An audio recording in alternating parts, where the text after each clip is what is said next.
અમરેલી સિટીમાં ભાવકા ભવાની મંદિર ખાતે ખૂનની કોશિશ જેવા ગંભીર ગુનાઓ આચરી ફરાર આરોપીને ગણતરીની જ કલાકોમાં પકડી પાડતી Amreli city police surveillance team તારીખ 16/9/2025ના રોજ ભાવકા ભવાની મંદિર ખાતે આરોપી વિપુલ જાદવભાઈ ધુંધળવાર રહે અમરેલી વાળો ફરિયાદીની દીકરી હેતલની 1 મહિના પહેલા સગાઈ કરેલ હોય છે અંગેનું મનદુખ રાખી પ્રથમવાર ફરિયાદીની દીકરી હેતલની પાછળ જઈ હેતલ સાથે બોલાચાલી કરી અપશબ્દો આપી જતો રહ્યો બાદ બીજી વાર આ કામનો આરોપી વિપુલ જાદવભાઈ ધુંધળવાર રહે અમરેલી વાળો તેમજ અજાણ્યા આરોપીએ ફરિયાદીની દીકરીને પકડી રાખી આરોપી વિપુલે ફરિયાદીની દીકરી હેતલને મારી નાખવાના ઈરાદે છરીના ઘા હેતલના ગળાના ભાગે તથા ડાબા હાથ પર મારી જીવલેણ મરણતોલ ઈજા કરી બંને આરોપીઓ એકબીજાની મદદગારી કરી ગુનો કરેલ હોય જે અન્વયે ભોગ બનનાર હેતલબેનના માતા શાંતુબેન માવજીભાઈ ભાડ રહે અમરેલી ચિત્તલ રોડ તાલુકો જિલ્લો અમરેલી વાળાએ ફરિયાદ જાહેર કરતા અમરેલી સિટી પોલીસ સ્ટેશને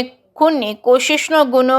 રજીસ્ટ્રેશન થયો હોય ભાવનગર રેન્જ આઈજી ગૌતમ પરમાર નાઓએ ભાવનગર રેન્જના જિલ્લાઓમાં ગંભીર ગુનાઓ કરી નાસ્તા ફરતા તથા ફરાર આરોપીને પકડી પાડવા સૂચન આપેલ હોય અમરેલી ઇન્ચાર્જ પોલીસ અધિક્ષક જયવીર ગઢવી નાઓએ ઉપરોક્ત બનાવ અન્વયે ગંભીર ગુનો કરી ફરાર થયેલ આરોપીઓને પકડી પાડવા સૂચના આપેલ હોય જે અન્વયે અમરેલી સિટી પોલીસ સ્ટેશનના પોલીસ ઇન્સ્પેક્ટર ડીકે વાઘેલાઓની રાહબરી હેઠળ Amreli city police station surveillance team દ્વારા ઉપરોક્ત ખૂનની કોશિશનો ગંભીર ગુનો કરી ફરાર થયેલ આરોપીને બાતમી હકીકત અને ટેકનિકલ સોર્સ આધારે ગણતરીની જ કલાકોમાં પકડી પાડી આગળની કાર્યવાહી ધોરણસરની કાર્યવાહી હાથ ધરવામાં આવી હતી પકડાયેલા આરોપી વિપુલ જાદવભાઈ ધુંધળવાર રહે અમરેલી ચિત્તલ રોડ ગાયત્રી મંદિર રોડ પાપરવાડી શેરી તાલુકો જિલ્લો અમરેલી આકાશ મહેન્દ્રભાઈ આવટે રહે અમરેલી શ્રીરંગ સોસાયટી દત્ત મંદિરની સામે તાલુકો જિલ્લો અમરેલી આ કામગીરી અમરેલી સિટી પોલીસ સ્ટેશનના પોલીસ ઇન્સ્પેક્ટર ડીકે વાઘેલા તથા police sub inspector MB Gohil તથા એએસઆઈ રમેશભાઈ માલકિયા તેમજ જાવેદભાઈ ચૌહાણ તેમજ જયસુખભાઈ આસલિયા તેમજ હેડ કોન્સ્ટેબલ ગિરિરાજસિંહ જાડેજા ગૌરવભાઈ પંડ્યા તથા પોલીસ કોન્સ્ટેબલ તેમજ જગદીશભાઈ પોપટ તેમજ ધવલભાઈ મકવાણા રોહિતભાઈ તેમજ વરજાંગભાઈ તેમજ સહિતના સ્ટાફ દ્વારા કરવામાં આવી હતી જે કે સ્વિંગુદતી સાથે જૈનિક સુજિત્રા અમરેલી તારીખ 16/9/2025ના રોજ આશરે 15:30 વાગે અમરેલી ટાઉનના ભાવકા ભવાની મંદિર જોડે એક ઘટના બનેલી હતી જેનામાં ભોગ બનનાર હેતલબેન ભાડને જે આરોપી છે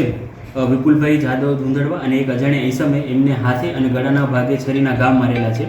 અમરેલી પોલીસ સ્ટેશનમાં આ બાબતે બીએનએસ કલમ 109 હેઠળ એટલે અટેમ્પ્ટ ટુ મર્ડર હેઠળ ગુનો દાખલ કરવામાં આવેલું છે અને જે આરોપીઓ છે બંને એમની કાયદેસર ધરપકડ કરવામાં આવેલી છે સર હુમલો કરવા પાછળનું કારણ જાણવા મળ્યું આમાં જે ભોગ બનનાર છે એમની 1 મહિના પહેલાં સગાઈ થયેલી હતી અને આ જે આરોપી છે એમનો ભોગ બનનાર જોડે પ્રાથમિક પૂછપરછમાં એવું જાણવા મળેલું છે કે આરોપી છે એમનો ભોગ બનનાર સાથે પ્રેમ સંબંધ હતો અને આ વાતથી એમના બે વચ્ચે વાત નથી થઈ હતી અને એ બાબતને લઈ અને આ જે આરોપી છે એમણે જે ભોગ બનનાર છે એમને આ છરીનો ઘા મારેલો છે સાહેબ આરોપીનો કોઈ ગુનાહિત ઇતિહાસ આરોપી છે વિપુલ જાદવ છે એમની ઉપર મલ્ટિપલ ગુના દાખલ થયેલા છે જેનામાં જુગાર અને પ્રોહિબિશનના કેસો સામેલ છે બીજો સહાયક આરોપી છે એનો કોઈ ઇતિહાસ એ જે છે એમની ઇન્વેસ્ટિગેશન ચાલી રહી છે અને એમના વિશે જેમ જેમ વધારે માહિતી મળશે એમ આપની જોડે શેર કરવામાં આવશે પોલીસે એફએસએલ કે કઈ તપાસ કરી ઘટના જ્યારે ઘટના બની હતી ત્યારે જ જે સિટી પોલીસ સ્ટેશનનો સ્ટાફ છે અને એફએસએલની ટીમો છે એ ઘટના સ્થળ પર પહોંચેલા હતા અને જેટલા પણ નેસેસરી બાયોલોજિકલ જે એવિડન્સ લેવાના છે એ સ્થળ પરથી કલેક્ટ કરવામાં આવેલા હતા સર આ ભોગ બનનારની સ્થિતિ કેવી છે અને આરોપીઓ વિરુદ્ધ શું કાર્યવાહી કરવામાં આવશે રિમાન્ડ માંગવાની કે ભોગ બનનારની સ્થિતિ છે એ અંડર ટ્રીટમેન્ટ છે અને ડૉક્ટર એમનું ટ્રીટમેન્ટ લઈ રહ્યા છે અને અત્યારના એ હોશમાં છે અને એમનું સ્ટેટમેન્ટ પણ આપી રહ્યા છે જે આરોપીઓ છે એમની ધોરણસર અટક કરવામાં આવેલી છે અને આગળ એમની સામે જે દરેક કાર્યવાહી કરવાની છે એ કરવામાં આવશે તપાસ કોણ કરે આ જે ગુનાની તપાસ છે એ Amreli city police inspector DK Vaghela કરી રહ્યા છે હવે પછીની પોલીસની કાર્યવાહી શું છે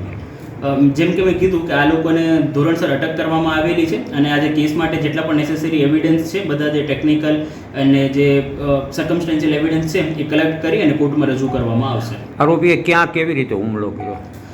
ભાવકા ભવાની મંદિર જે આવેલું છે ત્યાં એ જગ્યાએ આરોપીઓ છે એમને જે ભોગ બનનાર છે એમને ગળાના ભાગે અને હાથમાં ઇન્જરી પહોંચાડેલી છે એમના છરી દ્વારા